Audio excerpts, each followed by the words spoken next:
Good day, good day, good day, everybody. I hope you are doing well. Welcome to Sip with Rev Melissa. I am Rev Melissa, and Sip is spirit in practice because practice makes progress. Yes, it does. Yes, it does. So I am an ordained interfaith minister, a licensed religious science practitioner, a certified spiritual life coach. I'm the spiritual director at Rockland Centers for Spiritual Living in New York. And all of that is my ministry of joy, where I support people in living life in joy, connected to their yes. So if you need support with your life, reach out to me. You can send me a DM and we will spend some time together. So I want to just say good day to Linda from Colorado. Good day, retiree, Pastor Al. I hope you're doing well. Thank everyone for joining me today for a very special morning sip with Rev Melissa because we are focusing on peace today. So our theme for this week is peace. Is focus. And today we're going to focus on peace. And we're going to do it in a particular way. And since we're going to do it in a particular way, we're going to do sip a little different from how we would normally do sip. I'm going to start off today with sharing joy news. And then we're going to go into our peace. And I'll explain more about that after joy news. Thank you, Pastor Al. Pastor Al said, every morning with you is special, Rev. I appreciate that. So just on some joy news, and then we'll circle back to our focus on peace. So tonight, we are having a hour of power that is focused on those who are in the caregiving, those who care for others. So you might be caring for an elderly parent, a child, you might be caring for a friend or a pet, and you are giving a lot, right? And many times those of us who are in the caregiving space, the person that we don't give care to is ourselves. So this night, tonight at 7 p.m. is designed for caregivers to give care to you and also to let you know that you're not in this alone. So this is something that we offer through Rockland Centers for Spiritual Living, where I'm the spiritual director. And I would just really encourage anyone out there who is in that caregiving role to join us tonight, 7 p.m. Eastern Time. You would go to rocklandcsl.org and just click on Hour of Power, and you'll be in the Zoom room with us at 7 p.m. Eastern Time tonight. Okay? All right. Those of you who are just tuning in, I'm doing joy news first, and then we're going to circle back. On Friday, we have our in-person service at Rockland CSL at 6:30 p.m. Eastern Time, in person, y'all, in the flesh. And that happens in Rockland County at the Tapan Reformed Church, 32 Old Tapan Road, 6:30 p.m. Eastern Time. So please join me if you are in the area, Rockland County, Westchester County, New Jersey. Please come for our 6:30 service this Friday in person. We will also live stream. And this also means that on Sunday, we do not have service. So our service is happening on Friday. Also, I just want to give a shout out to the re-airing of Be Your Own Hero show, which is Seiku's show. We are doing the replay, so I hope you are tuning in for that and catching some of his wisdom, all about investing in yourself by investing in the stock market, by investing in your knowledge, your mind, investing in who you truly are. So please check that out. I'm relearning so many things by watching the replay. And speaking of Seiku, on Friday, this Friday, 3 p.m., his friend Fee King and Milana Snow are having a live fundraiser for Seiku on Instagram and Facebook. Just go to Fee King's page on Facebook or Instagram for that live fundraiser on Friday at 3 p.m. Eastern Time. It's going to be amazing. Okay? All right. And join Running for Seiku. And there's a new video up on the page, Running for Seiku, of him um, being in service online on Sunday, and the pastor there incorporating him in the sermon, and Seiku's response to seeing that and hearing that and being a part of the service. It's wonderful. So please check that out by going to the Running for Seiku page. All right, y'all. Hey, Simone, it's good to see you. I switched things up today because we're focusing on peace today. And if you don't know, today is the International Day of Peace around the world. Around the world, people are focused on peace today. So just to give you a little background, the International Day of Peace was established in 1981 by the United Nations General Assembly. And then 2 decades later, in 2001, the General Assembly unanimously voted to designate the day as a period of nonviolence and ceasefire around the world. So September 21st is the International Day of Peace. It's observed around the world, and the UN General has declared that this day is devoted to strengthening the ideals of peace by observing 24 hours of nonviolence and ceasefire around the world. This year, the theme is End Racism, Build Peace. And so everyone's invited to join the efforts of the United Nations as they work towards a world free of racism and racial discrimination, a world where compassion and empathy overcome suspicion and hatred, a world that we can truly be proud of. So I'm all for peace. I'm all for peace. I'm all for collective consciousness around peace. I know that there is power in collective consciousness. When we focus on the good is expressed. I know this to be true. So I want to share a little something with you in preparation for how we're going to acknowledge this International Day of Peace and be consciously in that cosmic consciousness of peace. And we're going to do a peace meditation. That is what we're going to do today on SIP, a 10-minute, just 10-minute peace meditation. Only thing you have to do is be present, is to be present and to hold the consciousness of peace. That is it. So I'm just giving you that so you can get yourself ready to do that. And to prepare us, I want to share a little bit from this book called The Power of Eight. The Power of Eight is by Lynn McTargett, harnessing the miraculous energies of a small group to heal others, your life, and the world.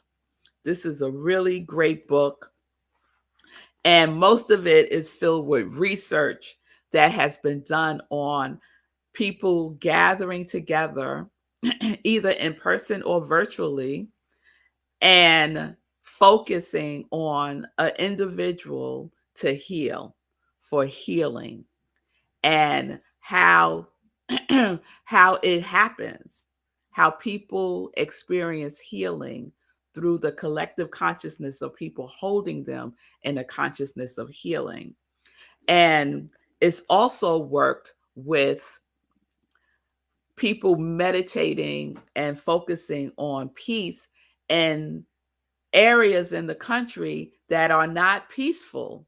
There was even a study that was done in DC. People from all over the world focused on Washington, DC for peace, for a decrease in crime. And the research showed during this period of time that crime decreased. So there is power in this. And I just want to share a little bit because she talks about Transcendental Meditation. As you all know, I am a practitioner of now since earlier this year. And TM also participated in this research, this process, this experiment to focus on Washington, D.C. And this is what she writes about that. You should build on the work of the TM organization. One study of 24 cities demonstrated that when 1% of the population was regularly meditating, the crime rate dropped by nearly a quarter. When the TM organization rolled out the study to another 48 cities, they had similar results. They also been able to show that when a critical mass of advanced TM meditators targeted their meditation to Washington, D.C.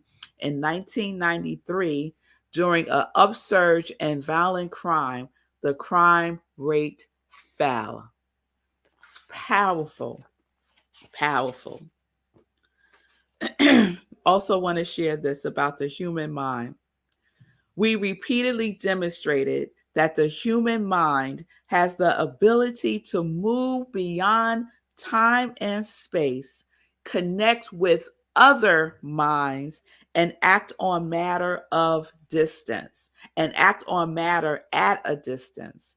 Essentially, we're demonstrating something extraordinary and profound, that the human mind has the capacity to operate non-locally. So time and space has no impact on the human mind, on consciousness ability to collectively be. And so today we are collectively being peace.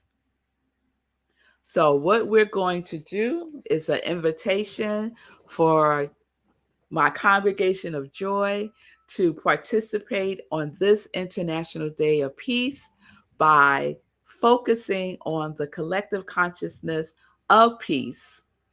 And so there is a song that accompanies this particular work, The Power of Eight, and it's a chant called Choku Ri, and it's by Jonathan Goldman.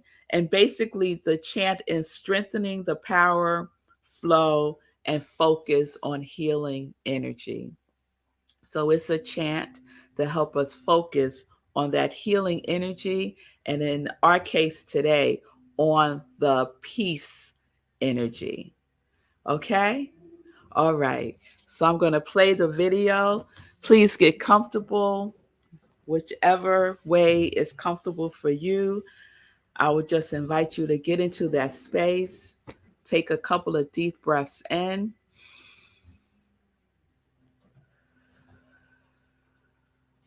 As we prepare to meditate together for 10 minutes on peace. And that is how we will end today's show. Okay? All right. So let us begin by taking a deep breath in.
Peace and blessings, everyone.